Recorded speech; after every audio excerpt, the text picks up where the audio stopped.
என்னங்க இதெல்லாம்? நான் உங்க கண்மணி வந்திருக்கேங்க. என் கண்மணியை தான் என்னால காப்பாத்த முடியல. நீ இல்லப்போ. இல்லைங்க, நான் தான் உங்க கண்மணி. அவ வாழ்க்கையத்தான் அநியாயம் அழிச்சிட்டது. நீ இல்லப்போ. இல்லைங்க, நான் தாங்க. நீ என் கண்மணி இல்லப்போ. என்னங்க, நீங்க நல்லா இருக்கணுங்கிறதுக்காகத்தானே நான் இவ்வளவு கஷ்டத்தையும் தாங்கிக்கிட்டேன். மறுபடியும் நான் உங்களை இந்த கோலத்திலேயே பார்க்கணும். நிச்சயமா நான் தாங்க உங்க கண்மணி. பொய் சொல்ற.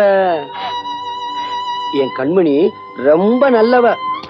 அவளை நினைச்சா எனக்கு அழுகாச்சா வருது. என் கண்மணி என்ன பார்க்க வரலனா நான் சாகுற வரைக்கும் இப்படியே தான் அடிச்சுக்கிட்டு இருப்பேன். ஐயோ, இனிமே இப்படி பேசாதீங்க. நான் தான் வந்துட்டேன்ல. உங்களுக்கு இன்னுமா தெரியல நான் உங்க கண்மணின்னு? மறுபடியும் பொய் சொல்ற. நீ என் கண்மணி இல்லப்பா. என் கண்மணி ரொம்ப